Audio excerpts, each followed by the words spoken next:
আমলকির উপকারিতা যতই বলি ততই কম। তো আজকে তোমাদের আমলকি দিয়ে একটা খাবার করে দেখাবো, যেটা তোমরা তোমাদের বাচ্চাদেরকেও কিন্তু খাওয়াতে পারবে। খুব টেস্টি খাবারটা। প্রথমে দেখো, এই আমি 8টা মতন আমলকি, ওজনে 250 গ্রাম মতন। এই আমলকিগুলো ভালো করে এই গ্রেটারে আমি গ্রেট করে নেব। আমলকিগুলো আমি একটু গ্রেটারে গ্রেট করে নিই। যখন গ্রেটটা করবে না, একটু সাবধানে করবে, ভেতরে বীজটা থাকে, বীজটা যেন গ্রেট না হয়ে যায়, তাহলে গ্রেট হলে কি তেতো হয়ে যাবে। দেখো, এই আমলকিগুলো কুড়ে আমার এতটা হয়েছে।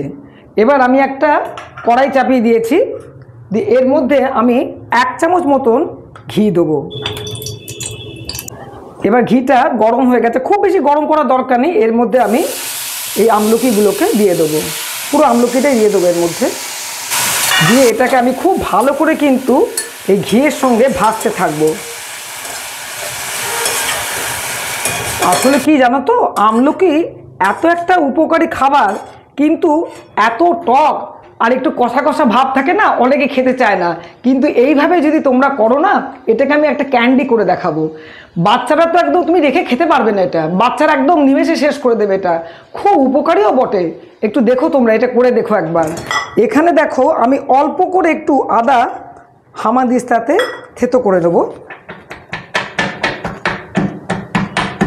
দেখো, এটা বেশ কমে এসেছে।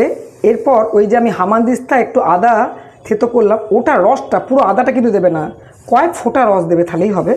আর একটু দিয়ে দিই, দাঁড়াও একটু, এটা পড়ে গেছে, ওই আদাটাকেও তুলে নেবো আমি।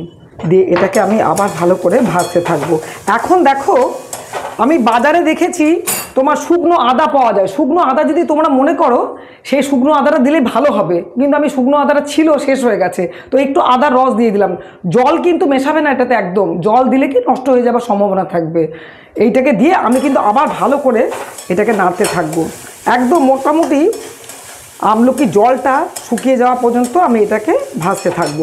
দেখো, আমার আমলকিটা একদম জল শুকিয়ে গেছে। এই সময় আমি এর মধ্যে খানিকটা গুড় দেবো। এই দেখো, এই নর্মাল যে চামচ আছে, ওই চামচের 2 চামচ মতো আমি গুড় দেবো। দেখো, এই খাবারটাতে খুব বেশি মিষ্টি কিন্তু ভালো লাগবে না, টক মিষ্টি একটা স্বাদ আসবে। এই গুড়টাকে দিয়ে আমি সাথে সাথে ভালো করে কিন্তু এটাকে মেশাবো। কোনো জল পড়বে না, ওই জন্য খুব কেয়ারফুলি এটাকে কিন্তু নাড়তে হবে, যাতে নিচে পোড়া পোড়া না হয়ে যায়। ডিমে আছে করবে তো, গুড়টা দেবে, কোনো অসুবিধা হবে না, একটু পরেই গলে যাচ্ছে। এটা দেখো বেশ সুন্দর গলে গেল গুড়টা। এবার এটাকে আমি খুব ভালো করে নাড়বো, একদম শুকনো শুকনো হওয়া পর্যন্ত এটাকে কিন্তু মেশাতে হবে। এটা এখন অনেকটাই হবে। তার করতে দেখো, এ পাশে আমি একটা ফ্রাই প্যান বসিয়ে দিয়েছি। এতে আমি কয়েকটা গোলমরিচ আর গোটা জিরে দিলাম। এটাকে আমি ড্রাই রোস্ট করব। এটা থেকে বেশ ভালো গন্ধ বেরোচ্ছে। এটাকে আমি এবার একটা প্লেটে তুলে নেব।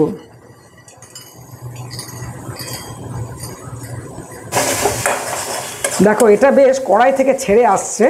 আর একটু রঙটা ডার্ক হোক, লাস্টের দিকটা কিন্তু ভালো করে নাড়বে। খুব পোড়া পোড়া গন্ধ বেরিয়ে গেলে কিন্তু খেতে খারাপ লাগবে। এটা বেশ একদম কড়াই থেকে ছেড়ে রঙটা বেশ ডার্ক হয়ে গেছে। এই সময় আমি একটুখানি নুন, মানে বিট নুন দেবো, এমনি নুন দিও না, হালকা একটু নুন স্বাদের জন্য, যেহেতু ক্যান্ডি হবে না, একটু টক টক নুন নুন খেতে ভালো লাগবে এটাকে দিয়ে আমি আবার ভালো করে মিশিয়ে নেবো।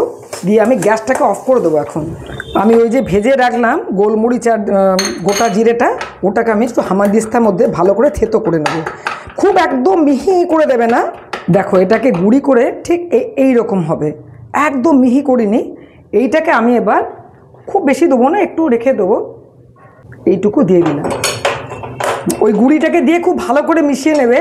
তোমরা এর মধ্যে কিন্তু যারা পছন্দ করো এলাচি গুঁড়িও দিতে পারো, কিন্তু আমাদের ঘরে না এলাচি গুঁড়ি কেউ পছন্দ করে না, তাই জন্য আমি এলাচি গুঁড়ি দিলাম না। একটু এলাচি গুঁড়ি তোমরা দিতে পারো। দেখো, ওইটা থেকে আমার এই বাটিটার 1 বাটি হয়েছে। এবার আমি এগুলোকে ছোট ছোট গুলি করব। প্রথমে আমি একটু ঘি লাগিয়ে নেব দুটো হাতে, দিয়ে এবার এখান থেকে নিয়ে একদম ছোট ছোট গুলি করব। ক্যান্ডি যেরকম ছোট ছোট হয় না, এই রকম করে দেখো এই সাইজটা করে নেবো আমি। এই রকম সাইজ করে আমি সবগুলোকে পাকিয়ে নেবো। তোমরা যদি মনে করো একটু বড় বড় করে করতে পারো, কিন্তু এগুলো বড় বড় করলে কিন্তু ভালো লাগবে না, এইটুকু সাইজেরই করে নেবো আমি। দেখো, এইগুলো গুলি করে নিলাম ছোট ছোট, আমার এতগুলো হয়েছে। এবার আমি এখানে একটা প্লেটের মধ্যে চিনি বেশ গুঁড়ো করে রেখেছি, কিন্তু একদম যে মিহি ধুলো পাউডার কিন্তু নয়, হালকা হালকা গুঁড়ি করে রেখেছি। দিয়ে আমি ওগুলোকে নিয়ে জাস্ট এগুলোকে একটু ঘুরিয়ে ঘুরিয়ে দেবো, এটাকে এর মধ্যে একটু চিপে চিপে ঘুরাবে, দিয়ে এগুলোকে এইভাবে প্রত্যেকটাকে আমি কোট করে নেব।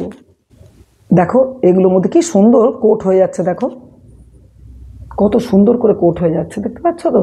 এরকমভাবে প্রত্যেকটাকে বেশ সুন্দর করে কোট করে নেবে। দেখো এইগুলোকে প্রত্যেকটাকে আমি কোট করে নিয়েছি, এত সুন্দর দেখতে হয়েছে, আর এখন বেশ শক্ত হয়ে গেছে তো, একদম ক্যান্ডির মতো খেতে লাগছে। তোমরা নিজেরা খাও, বাচ্চাদের খাওয়াও, দিয়ে আমায় জানাবে কেমন হয়েছে খেতে।